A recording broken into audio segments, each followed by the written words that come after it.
Thanks for coming over to the Roger That Garage channel. I am Roger, and I just wanted to do a quick build breakdown on my 1970 Plymouth Barracuda.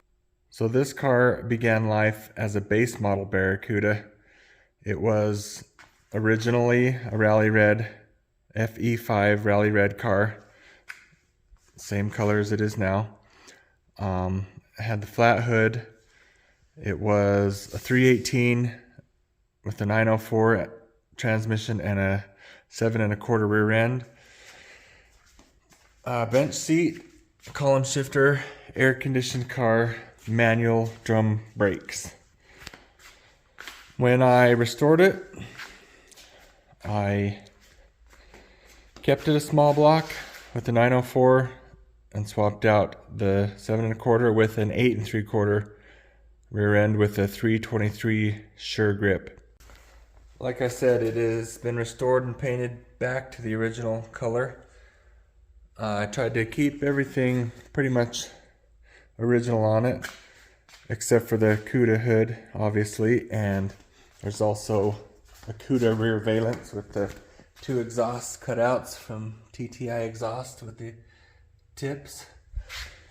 The rest of it is the way that it would have been as a base model, with the body color, rear tail panel, Barracuda emblems. And yeah, still a column shift, standard gauge cluster.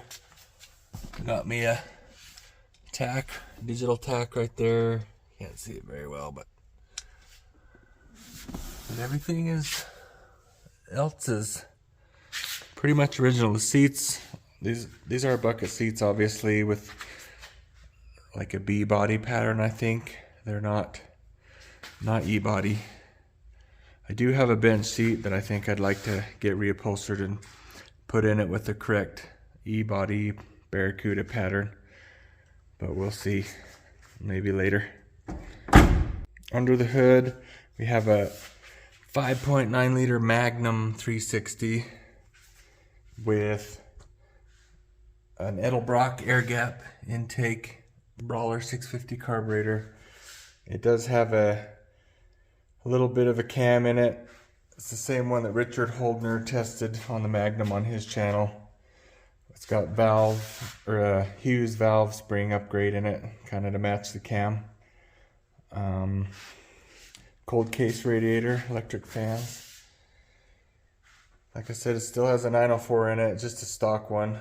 I do have the original one I'm planning on getting beefed up and built here shortly. The steering and suspension is all firm fill. I basically made it rain with the firm fill, guys. It's got a stage 2 firm fill steering gearbox. It's got their adjustable tie rods. It's got the bigger torsion bars.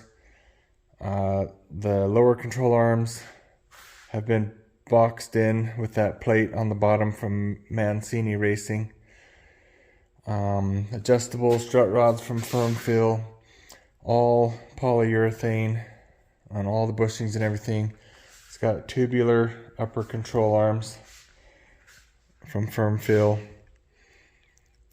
and I think that's it on the steering and suspension. Oh, and Firm Fill sway bar. It's got Bilstein shocks all the way around. The rear leaf springs are heavier duty ones. I think they were stock ones out of like a big block or a Hemi car or something. I can't remember.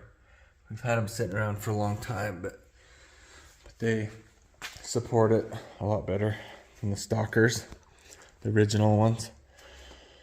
The brakes, the front, I swapped out the front drums for just OEM style slider calipers. Still a manual drum, or still a manual car with a disc master cylinder. The braking performance is okay. It takes quite a bit of effort, more than I'd like to get her to slow down. So that might be something I figure out better in the future. Has 11-inch drums on the rear, which for a disc brake car, I've learned later was probably not the best idea. But they don't lock up at all, hard as I push it, so maybe they're okay. Bassett Racing wheels, 7 by 15-inch rims all the way around. 235, 60, 15. You can read that upside down. Fill out the wheel wells really nicely. And I love the width of them. And it looks kind of classic. I love the Steelies. So, what else am I missing? The radio was never in the car when we got it. Got an out-of-sight audio Bluetooth module up under the dash. Just 2 speakers in the back on a new package tray. That way I can play the Barracuda song to people I give rides with it. So, but yeah, that's pretty much the car. It drives and handles awesome, even though it doesn't have a rear sway bar. Steers and corners great. It's got a pretty good firm ride, and it handles awesome. Like I said, that steering gearbox performs great. Very nice to drive. I didn't really want to clone it.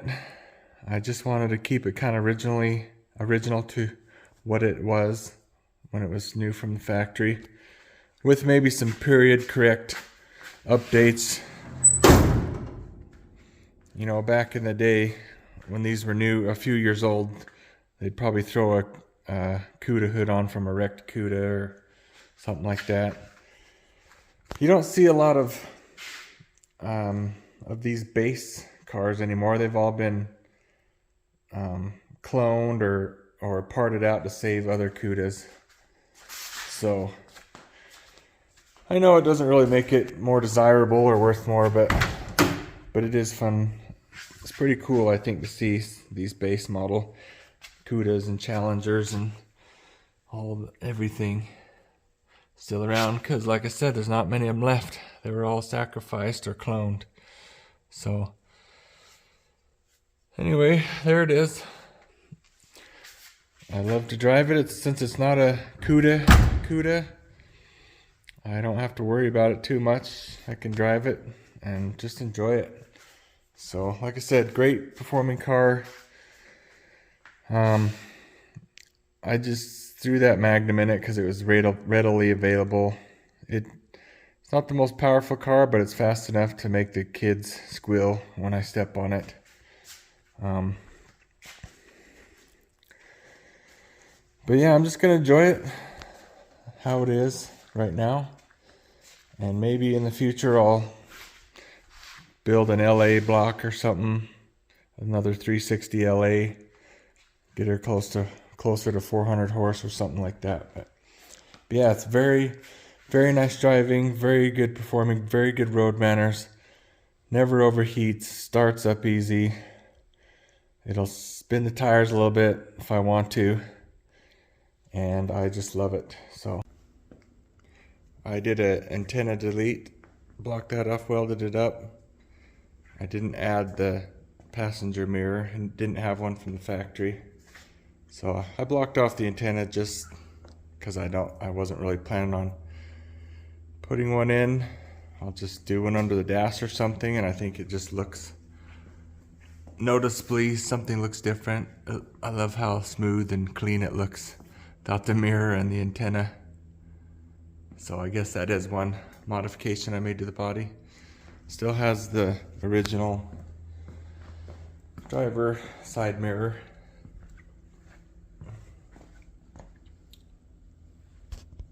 Do you guys like the lettering out or in? I went out because it kind of looks old school, but I don't know, maybe I'll try it in next time. This is a real 1970 Cuda hood. You can tell because it doesn't have the crumple zones up in there.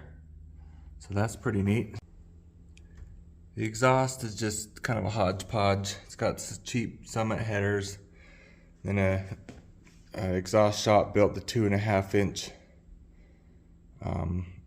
pipes after the headers. There's an X pipe in the middle, and then those connect to a TTI tailpipes and the exhaust tips. If I'd have had it again, I'd have spent the money and done all TTI exhaust. But this works for now. I do love the small block in this car. It does handle great. Front end doesn't feel too heavy.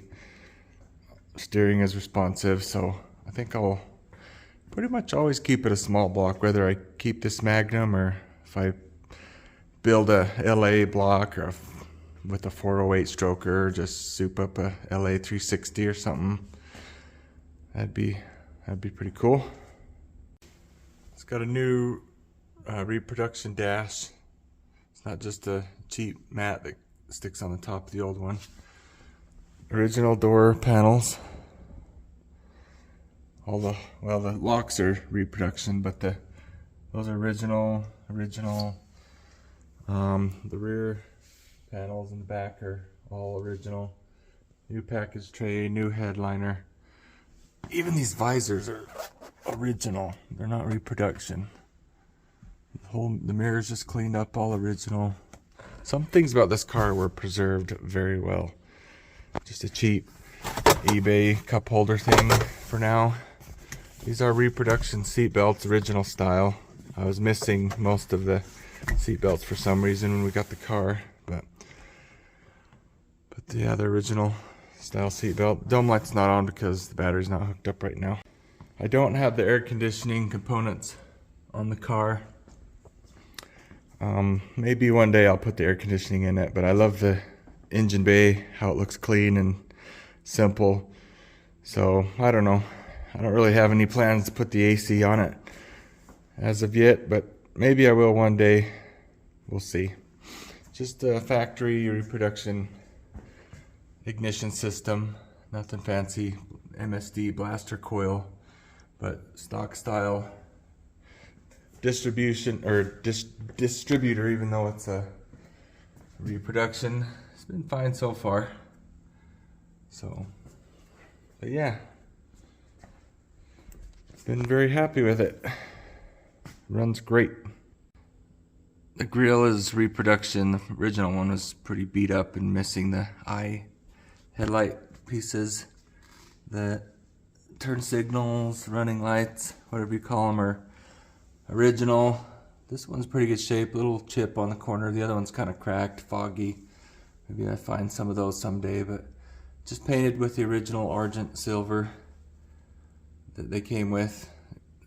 These are the original bumpers, but they've been re-chromed front and back.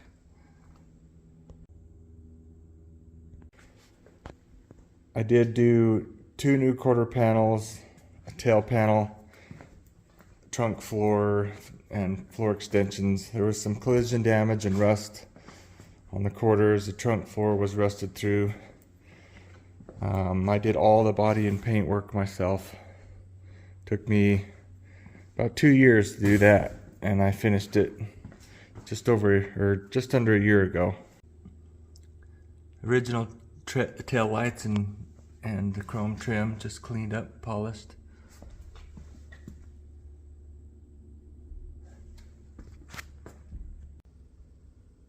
I did the gold Pentastar because it looks awesome with the red. I think it came with silver originally. So that's a basic rundown on the build of this car. Let me know if I missed anything or if you have any questions. I will do a more in-depth video on the build and the backstory on this car. Like I said, I've had it for a long time and I'll tell you that story. So, over and out.